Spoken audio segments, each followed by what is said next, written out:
Chapter 5 of Bluish by Virginia Hamilton. It's going to get fun. One day, the first thing Drini and her project group began mounting their pictures on poster board. They took turns deciding where each picture would go. Perfect, Paula said. All the students were around their boards at tables and on the floor. Bluish was in school this day with Drini and the others. She'd seen the same. Quiet. Weak-like. But not better, not worse, Drini thought. There were still kids who would tease her because she looked so different in a wheelchair and because they knew she wasn't strong. They were mostly not in their class. Not often now did the classmates pick on her, so she'd come back with a strange remark. She was there, part of the class, and they knew she wasn't strong. She was someone to watch out for. They couldn't treat her just like one of them because she wasn't. Drini was afraid Bluish would never be like the rest of them. Bluish couldn't move fast. She couldn't get rowdy. She could be so quiet. Some days she didn't even want her puppy around, she felt so bad. And then Drini would look out for Lucky, hugging the dog, taking him out in the schoolyard in the cold every so often. She felt him tremble in her hands. She shivered too. Drini let the dog lick her face. Aren't we lucky? She thought, joking to herself and running around the playground, loving the puppy as if it were hers. Drini's group took a long time to decide where the photos would go on their board. They finally agreed and pasted them up. Then, carefully, they typed sentences on the computer about each picture. Then they printed them out. Next, they pasted the sentences under the pictures. When the poster board was ready, they carried it to the stairs and taped it to the wall on the side of their stairway.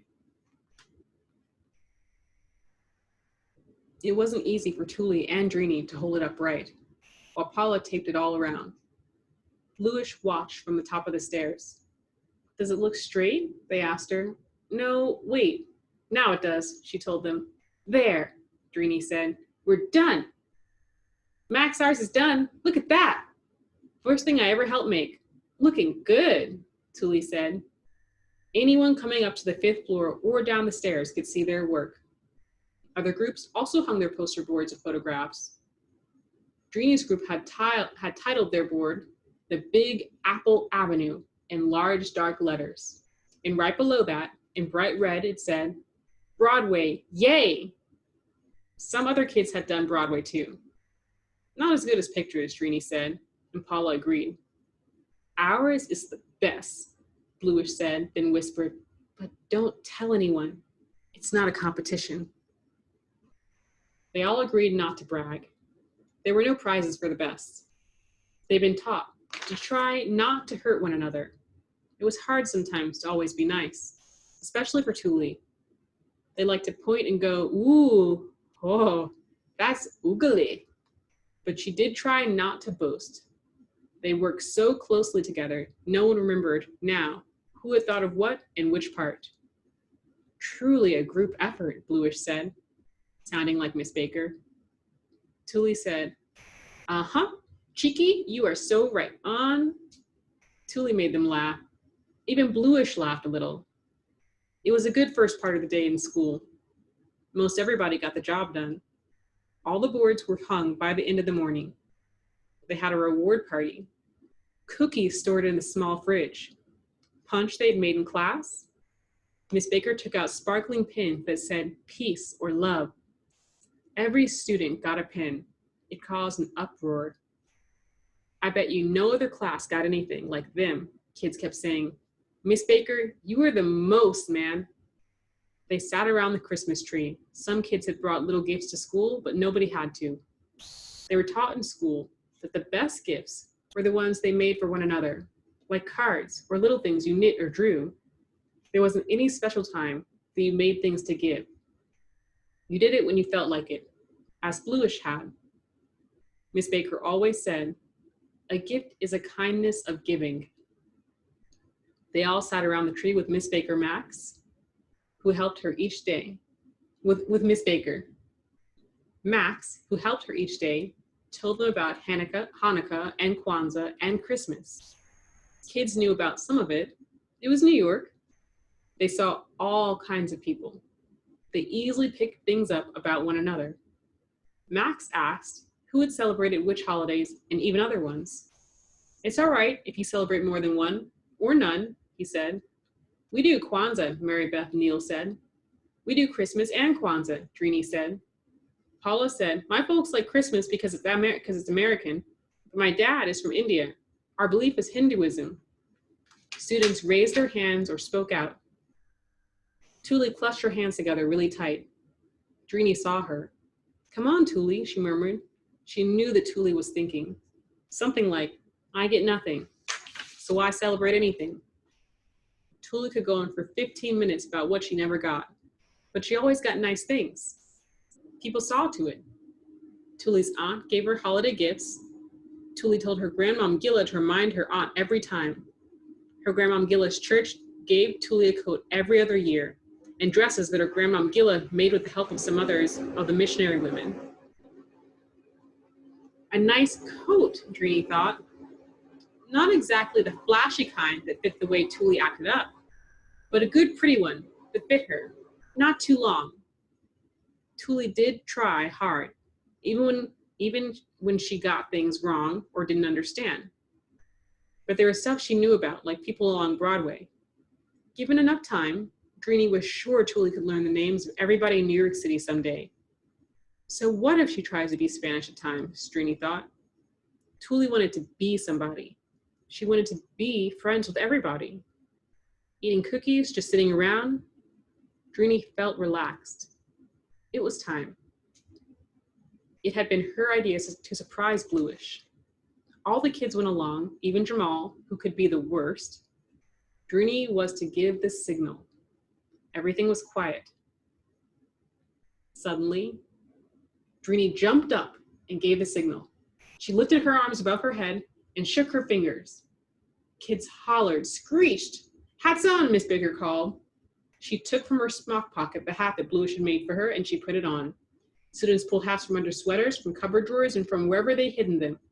Even when some of them didn't want to, when they believed they looked stupid in 2 seconds, that all had their hats on. Wee, said Miss Baker. This room has a rainbow condition. They laughed loudly at that.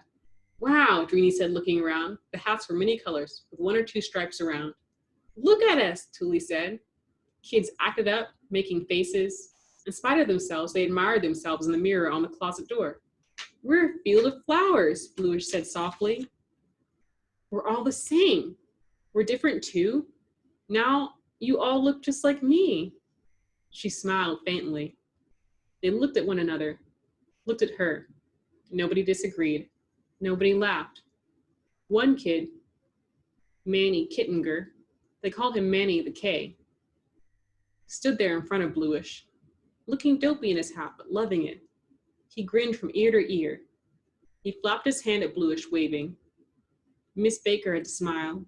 She patted Manny on his hat. It was black with orange stripes. Kids floated easily up to Bluish and circled her chair, touched her hand. She'd grab a hand or arm, but didn't hold on. They were careful not to get rowdy or rough. They're cool hats, aren't they? Max, the aide, said. They all agreed the hats were the flash. They went around admiring one another, the combination of colors and stripes. This whole class is the wrap, Dasan said. You like that? Drini asked him. He thought a moment and said, yeah, sure. Nobody else in the whole school has these hats.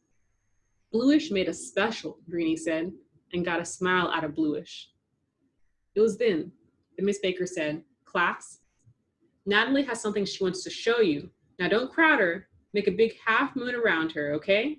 That's good. When they had arranged themselves on the floor, Miss Baker handed Bluish something painted and square. Bluish had a sack of something to one side of her, and Miss Baker put it on her lap. Bluish hadn't brought her dog today. Bluish took up the square object and held it in both hands. It looked like a toy top. They all stared. Drini wondered what was going to happen. This is my mother's, Bluish said. It once belonged to her mother, my Grandma Celia. She breathed and seemed to pull herself in. It's very old, maybe 100 years. Wow, a whole century, someone said. It's called a dreidel, and children play a game with it in the evenings of Hanukkah holidays. You're going to teach us the game? Drini said. Dreidel, dreidel, dreidel, Mary Beth sang. I know a dreidel song we learned in camp, but I forget the words. They could hear Bluish humming for a moment. It was the same melody that Mary Beth had sung.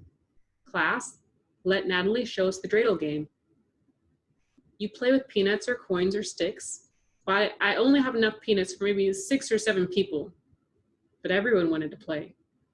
You'll have to take turns. Listen up, she said.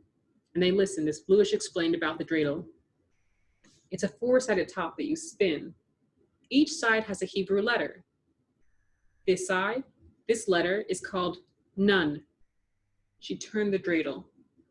This side is Gimel.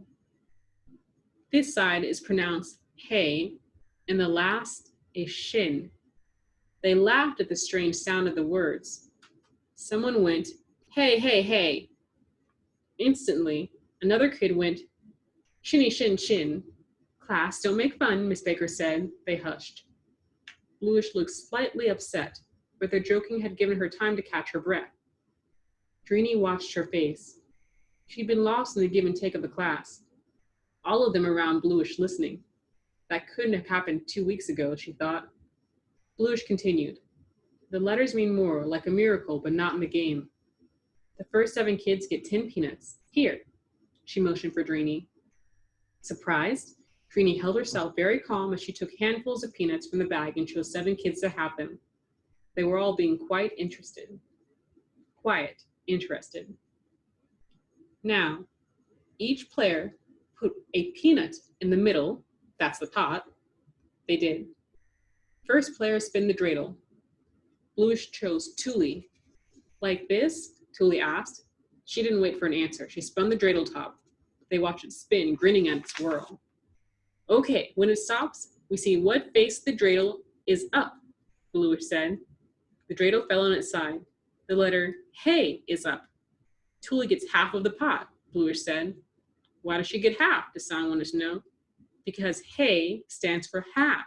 Get it? What does Nun stand for? Drini asked. Nun stands for nisht, or nothing, and the player does nothing. Wow. Gimel stands for ganz, or all, Bluish told them. And the player who gets Gimel gets everything in the pot. Ooh, I want that one, Paula said. Others agreed. Bluish continued. Shin stands for stel, to put in. The one who gets shin has to add 2 peanuts to the pot. Kids said. They didn't want that one. When there are no peanuts in the pot, or only one, each player puts in a peanut. And that's how you do the game, Bluish said. When one person wins everything, the game is over. They played the game for a while. Everyone got to play. Shots of shin, shin, and I got Gimel, watch out. It was fun. When they had to stop, they all applauded. It was time to do their math. As they opened their books, Miss Baker told them other things about the dreidel. There's more to it than the game, she said. She moved about the room, ready to help them if they needed it, talking. What does the spinning dreidel remind you of? She asked. Earth, Drini said. I was going to say that, Mary Beth said. The sun, someone else said. That too, Miss Baker said. The dreidel shows us the changing of seasons as the sun shifts, winter, spring, summer, fall, as the earth spins on its axis. Neat, Drini said, and she smiled at Bluish. But Bluish had dozed off. She'd worn herself out. Class, Miss Baker said. She put a finger to her lips and spoke softly. Remember to bring your field trip permissions on Friday. Monday, we'll go to the Natural History Museum. It's our last field trip and the last few days of school until your winter vacation. Christmas holidays, change of seasons, Drini thought. Will she still be bluish in the spring? Wish I knew more. She looks like she hasn't one hair on her whole skin. That's one thing. And sometimes she gives this look like she's going to scream, like she's really mad. Its proper name is American Museum of Natural History, Bluish said. They looked at her. Hi, Drini said, startled to see Bluish was awake. You're back with us, Miss Baker said, smiling.